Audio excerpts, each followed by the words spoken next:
Tout a commencé par le goût de la cendre. Pas de la vraie cendre, pas celle d'un feu, mais celle qui vous reste en bouche lorsqu'une vérité que vous avez toujours repoussée décide enfin d'y élire domicile. Le soleil, ce soleil de la Côte d'Azur, était censé être une douce couverture. Au lieu de cela, il ressemblait à un projecteur, illuminant chaque vague de malaise, chaque lueur de désespoir. Nous étions au complexe hôtelier, celui que j'avais choisi, celui pour lequel j'avais payé. Des vacances en famille, comme je l'avais appelé. Des retrouvailles, un moment pour respirer, pour se retrouver. J'avais imaginé des rires résonnants sur les murs en terre cuite, des repas partagés sous le jasmin parfumé, la joie simple d'être ensemble. Mais le silence à la table du petit déjeuner, lourd et épais, fut le premier craquement. Ils étaient tous là. Mon fils, Marc, sa femme, Sophie, et leurs 2 enfants, Lily et Thomas. Ma fille, Céleste, et son compagnon, Antoine. La famille élargie, les cousins, les tantes. Un kaléidoscope de visages, la plupart familiers, d'autres distants. Je les observais, servir du café, beurrer des croissants, leur conversation feutrée et discrète, un courant intime m'enveloppant, sans jamais vraiment me toucher. Sophie, ma belle-fille, une femme dont le sourire semblait toujours s'estomper lorsqu'il atteignait ses yeux, parlait de quelque chose d'anodin, d'une robe vue dans une boutique. Elle croisa mon regard, brièvement, puis son regard se détourna pour se poser sur Marc. « Tu n'es pas le bienvenu ici, » avait-elle dit, ces mots résonnant dans un souvenir vieux de quelques heures seulement. C'était hier, quand j'avais demandé à dîner avec eux, un dîner que je croyais être pour nous tous. Elle n'avait pas crié. C'était pire. C'était une déclaration plate et inflexible, prononcée avec la froideur polie d'un matin d'hiver. Marc se tenait à côté d'elle, une ombre. Son silence, une trahison en soi. Ce souvenir était comme un caillou dans ma chaussure. J'ai grignoté un croissant, dont le feuilleté beurré s'est transformé en poussière dans ma bouche. Encore cette cendre. J'avais essayé, toujours. Les écharpes, tricotées main, chaque maille était une prière silencieuse pour la chaleur, pour la connexion. Celle de Lily, un lavande doux, sa couleur préférée. Celle de Thomas, un bleu vif. Je les avais offertes le jour de notre arrivée, une petite offrande. Lily avait pris la sienne, un poli « Merci, maman », ses yeux scrutant déjà l'horizon à la recherche de quelque chose de plus excitant. Thomas avait laissé tomber la sienne par terre, distrait par un jeu vidéo sur sa tablette. Personne ne l'avait relevé. Sophie avait simplement haussé un sourcil. Céleste était absorbée par son téléphone. C'était plus que les écharpes. C'était la façon dont mes suggestions d'activité étaient accueillies par des haussements d'épaules, ou pire, par un changement rapide de sujet. La façon dont je me suis retrouvé seul au bord de la piscine, à les regarder éclabousser et rire, un verre d'eau se réchauffant dans ma main. La façon dont ma présence était simplement tolérée. Une obligation. Une corvée. Hier, après le petit déjeuner qui ressemblait davantage à une démonstration publique de mon inutilité, j'avais proposé de garder les enfants. Vous devriez sortir, dîner tranquillement, rien que tous les 2, avais-je dit à Marc et Sophie, une pointe d'espoir dans la voix. Je voulais être utile, leur montrer que j'avais encore de la valeur. Je voulais qu'on ait besoin d'eux. Oh, c'est très gentil à toi, maman, avait gazouillé Sophie, sa voix trop claire, trop rapide.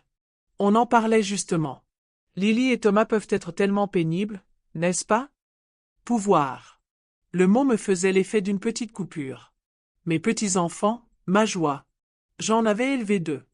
Je savais ce que c'était que d'être pénible. J'avais toujours été là pour eux, pour Marc, pour Céleste. Toujours. Alors ils sont partis. Et je me suis assise, dans la pénombre de la salle de jeu du complexe, à lire des histoires à 2 enfants agités qui écoutaient à peine, pendant que leurs parents profitaient d'un dîner sans enfants. J'entendais leurs rires, faibles et lointains, portés par la douce brise du soir. C'est alors, tandis que je regardais Lily tracer des motifs sur la vitre poussiéreuse, que les premiers frissons d'une chose froide et aiguë commencèrent à se former en moi. Pas seulement de la tristesse, mais une colère naissante. Plus tard, dans ma chambre d'hôtel calme et stérile, la climatisation ronronnant faiblement, je me suis retrouvé à fixer mon reflet dans la vitre sombre. Mes cheveux, autrefois d'un châtain vif, était maintenant strié d'argent, une tapisserie du temps. Mes yeux, autrefois brillants d'un désir ardent de plaire, exprimaient maintenant une fatigue profonde et inexprimée. Je voyais les fines rides se dessiner autour d'eux, non pas de rire, mais d'inquiétude. De trop de choses en moi. Je repensais aux cadeaux faits main que j'avais offerts au fil des ans. Aux cadeaux d'anniversaire soigneusement choisis qui n'avaient jamais été vraiment appréciés. Aux heures passées à garder des enfants, à cuisiner, à faire le ménage, à arbitrer des disputes, tout cela sans un mot de remerciement. Le soutien financier que j'avais offert, sans hésitation, lorsque Marc avait des difficultés avec son entreprise, lorsque Céleste avait besoin d'aide pour ses études. C'était toujours une évidence. Toujours. Le mot « superflu » me revint en mémoire, une vilaine abeille piquante. C'était la cousine de Sophie, Sylvie, à table. Une remarque désinvolte, lancée d'un mouvement du poignet, comme pour chasser une mouche agaçante. Oh, elle est plutôt superflue ici, non? Elle prend juste de la place. Un rire poli et étouffé suivit. Personne ne la corrigea. Personne ne me défendit. Ce mot, superflu, me blessa plus profondément que n'importe quelle insulte, car il exprimait une vérité que j'avais désespérément évitée. J'étais superflu. Inutile. Invisible. Le changement silencieux et puissant s'opéra alors, dans la solitude feutrée de cette pièce. Ce ne fut pas une explosion soudaine, ni un éclat de verre spectaculaire. C'était plutôt le lent et inexorable retournement d'un courant océanique profond. Une décision se forgeait, un durcissement résolu de quelque chose de doux en moi. Je décidai de partir. Pas seulement de l'hôtel, mais l'étreinte étouffante des attentes qui m'avaient lié toute ma vie. La décision, une fois prise, s'est installée sur moi comme un manteau de silence frais. Le lendemain matin, je me suis réveillé avant l'aube, le ciel encore d'un violet meurtri. J'ai fait ma petite valise, chaque objet étant disposé avec un soin délibéré, presque rituel. Pas de fanfare, pas d'au revoir. J'ai écrit un court mot que j'ai posé contre le vase de fleurs fanées sur la table de chevet. J'ai dû partir tôt. Profite bien du reste de tes vacances. Un mensonge, bien sûr. Une fiction polie pour éviter une confrontation pour laquelle je n'avais plus l'énergie. La réception était silencieuse, baignée par la douce lueur de l'aube. La jeune femme derrière le comptoir, les cheveux en chignon décoiffés, a à peine levé les yeux pour traiter mon départ anticipé. Une transaction. À l'image de ma vie. Je suis sorti dans l'air frais du matin, l'odeur de pain et de sel, vive et pure. Un taxi garait son moteur au ralenti au bord du trottoir. Je suis entré, le clic de la porte se refermant derrière moi, signe discret d'un chapitre que je tournais enfin, irrévocablement. Le trajet de retour vers Paris était un flou de paysages défilants, toits de terre cuite, champs de tournesol, villages lointains nichés dans des vallées verdoyantes. Je regardais par la fenêtre, mais je ne voyais rien. Seulement le montage de ma propre vie, joué en boucle. Mon appartement silencieux m'accueillit dans une étreinte réconfortante. Aucune exigence, aucune attente. Juste l'air frais et immobile, l'odeur familière des vieux livres et des grains de poussière dansant dans les rayons du soleil. Pour la première fois depuis une éternité, j'ai ressenti une lueur de paix. Mon téléphone a vibré. Un message de Marc. « Maman, où es-tu allée?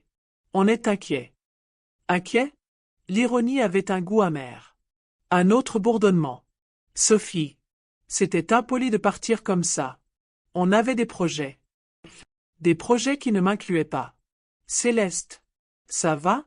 Pourquoi tu n'as rien dit? » Ces mots contenaient une pointe d'inquiétude sincère, un lien familier auquel je m'étais toujours accroché. Mais cette fois, il semblait effiloché, presque brisé. Je ne répondis pas. À aucun d'eux.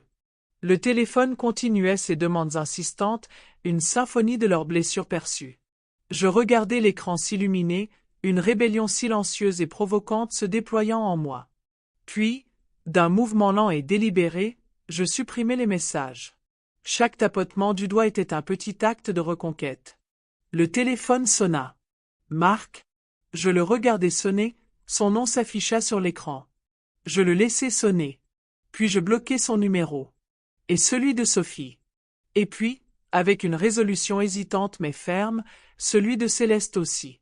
Ça faisait mal, une coupure nette et nette. Mais la blessure purifiée depuis trop longtemps. Puis vint le soutien financier. Les virements mensuels que j'avais effectués, sans faute, pendant des années. À Marc, pour son entreprise. À Céleste, pour son appartement. À la famille élargie, pour les diverses urgences qui semblaient toujours survenir. J'ai ouvert mon application bancaire, les doigts légèrement tremblants. Annulé. Tout. Il le remarquerait. Oh, il le remarquerait certainement. Le silence dans mon appartement s'est approfondi, s'élargissant pour combler le vide laissé par leur absence. C'était un silence différent de celui du complexe hôtelier. C'était un silence que j'avais créé moi-même, un choix délibéré. Un sanctuaire. J'ai commencé à redécouvrir des choses. Des petites choses, des choses simples. La joie d'un après-midi tranquille passé à lire un livre, les pages qui se tournent dans un doux bruissement. Le rythme méditatif d'une promenade dans le parc du coin, le parfum de la terre humide et des roses en fleurs qui emplissaient mes sens. Je me suis acheté des fleurs, un bouquet éclatant de pivoine, leurs pétales se déployant en couches délicates. Je les ai placés dans un vase sur la table de ma cuisine, une explosion de couleurs dans la lumière tamisée. Personne d'autre que moi pour les admirer. Et c'était suffisant. Plus que suffisant. J'ai commencé à écrire. D'abord de courts passages, des fragments de pensée, des conversations à moitié oubliées. Puis, de plus longs passages, des histoires enfouies au plus profond de moi, attendant d'être exhumées. Les mots coulaient, parfois hésitants, parfois précipités, un torrent de vérités non dites. Ce n'était pour personne d'autre, pas encore. C'était pour moi. Une façon de traiter, de comprendre, de guérir. Les réactions de la famille suivirent le cycle prévisible. La confusion, puis la colère. Les messages vocaux de Marc, saccadés et exigeants. « Maman, qu'est-ce qui se passe? Il faut qu'on parle. » Ceux de Sophie, teintés d'une douceur passive-agressive. « On s'inquiète tellement pour toi, ma chérie. Tu ne vas pas bien? » Des accusations d'égoïsme. « Comment as-tu pu nous abandonner comme ça? » Je ne répondis pas. Je n'avais plus besoin de m'expliquer. Mon silence, autrefois un fardeau, était maintenant mon bouclier. Ma force. Il n'avait plus aucun pouvoir sur moi, plus maintenant. Un après-midi, on frappa à ma porte. Un coup hésitant, presque timide. Je marquai une pause, la main posée sur la poignée. Mon cœur battait à un rythme étrange. Parle Judas, je la vis. Céleste. Les épaules voûtées, ses cheveux habituellement éclatants un peu ternes. Elle paraissait petite, vulnérable. J'ouvris la porte, juste un peu. Ses yeux, cernés de rouge, croisèrent les miens. « Maman, » murmura-t-elle d'une voix chargée de larmes retenues. « Je suis désolée. » Je ne la pressai pas. J'attendis simplement. Le silence entre nous était différent cette fois. Ce n'était pas le silence étouffant de la station. C'était un silence empli de possibilités, avec le murmure discret des non-dits qui finissait par remonter à la surface. Elle parla, d'abord d'une voix hésitante, puis d'un flot de mots. De la pression exercée par Marc et Sophie, de leurs attentes profondément ancrées, de la façon dont elle s'était toujours laissée faire, sans jamais se poser de questions, sans jamais vraiment voir. Elle parla de ses propres moments de malaise, des moments où elle avait voulu s'exprimer, mais ne l'avait pas fait. La peur. La lâcheté. L'emprise insidieuse de la dynamique familiale. J'écoutais. Sans jugement, sans interruption. Juste écouter. Ce n'étaient pas des excuses complètes pour toutes ces années, tous ces affronts, toute cette invisibilité. Mais c'était un début. Une petite et fragile pousse de reconnaissance dans un paysage désolé. Le coup frappé à la porte, les excuses hésitantes de Céleste, ce fut une onde, pas une vague. Cela n'effaça pas instantanément les années, mais cela créa un espace. Un répit. La semaine suivante, un autre message inattendu arriva. Pas de la famille, mais d'un passé que j'avais presque oublié. Un courriel. D'une élève. Une ancienne élève de mes années d'enseignement, une jeune femme nommée Camille. Elle parlait d'un projet sur lequel elle travaillait, un mémoire de ses jeunes années, et de la façon dont ma classe avait été pour elle un sanctuaire, mes mots une lumière directrice. Elle se souvenait d'une leçon particulière, un poème que j'avais partagé, sur la façon de trouver sa propre voie. Tu nous as toujours dit, écrivit-elle, que le vrai pouvoir vient de l'appropriation de son histoire, même les moments difficiles. Tu m'as appris à parler, même quand j'avais l'impression que personne ne m'écoutait. Ces mots étaient un baume, une main chaleureuse sur mon cœur. Elle confirmait ce que j'avais toujours soupçonné, même lorsque ma famille semblait déterminée à le nier. J'avais de l'importance. Ma voix résonnait. Ma présence avait un impact. Même si personne dans mon entourage immédiat ne la voyait, d'autres, si. Cette lettre simple et inattendue d'un ancien élève était un témoignage plus vrai de ma valeur que n'importe quelle approbation familiale. C'était l'univers qui murmurait « Tu es vu ». Le processus de reconquête de ma vie n'a pas été une transformation soudaine et spectaculaire. Il a été lent, délibéré, comme le déploiement d'une feuille de fougère. Chaque jour, une nouvelle découverte. J'ai commencé à planter des herbes aromatiques à la fenêtre de ma cuisine, basilic, menthe, romarin. Leur parfum terreux emplissait l'air, une connexion vivante et palpable à quelque chose de réel et de tangible. J'éprouvais une joie tranquille à m'en occuper, à regarder les minuscules feuilles émerger, fortes et résistantes. Je me suis inscrite à un cours de peinture dans un centre communautaire local. L'odeur des peintures à l'huile, les couleurs vibrantes de la palette, la concentration tranquille de la création, c'était un monde à 1000 lieues du paysage émotionnel que j'avais navigué si longtemps. Mon premier tableau était un abstrait désordonné, une explosion de bleu et de vert, mais il m'a semblé libérateur. Une manifestation physique de la vie vibrante que je m'autorisais enfin à vivre. J'ai continué à écrire. Mon journal est devenu un confident, un espace sûr pour chaque pensée, chaque douleur persistante, chaque espoir naissant. Un soir, après une journée particulièrement épanouissante, je me suis retrouvée à écrire une lettre. Pas à quelqu'un d'autre. À moi-même. Mon très cher moi, l'air est calme ce soir. Non pas le silence oppressant qui t'étouffait, mais un silence qui vibre de possibilités. Tu es là. Vraiment là. Sans attendre. Sans espérer. Simplement être. On t'a dit, de tant de manières, que tu n'étais pas le bienvenu. Que tu étais superflu. Que ton amour, ta gentillesse, ta générosité étaient des fardeaux. Ils ont essayé de te rapetisser, de te rendre suffisamment petit pour rentrer dans la boîte qu'ils avaient créée pour toi. Mais tu n'es pas petit. Tu ne l'as jamais été. Tu es vaste, comme l'océan. Profond, comme la terre. Et ta vérité, autrefois un murmure, est maintenant un rugissement, même si tu es le seul à pouvoir l'entendre. Tu n'as pas à mériter l'amour. L'amour ne se gagne pas. C'est quelque chose que tu es. Et le rejet, dans sa forme la plus brute, peut aussi être un acte d'amour profond pour toi-même. C'est la limite que tu traces, la ligne que tu refuses de les laisser franchir. C'est dire, plus jamais. Je me choisis. Tu n'attends pas des excuses qui pourraient ne jamais venir. Tu n'attends pas une reconnaissance qui ne t'a jamais été donnée librement. Tu n'attends pas la permission d'être vu, d'être valorisé, d'être aimé. Tu es simplement en train d'être. Et dans cet être réside une profonde liberté. Le voyage n'est pas terminé. Il y aura des moments de doute, de solitude. Mais tu as retrouvé le chemin de toi-même.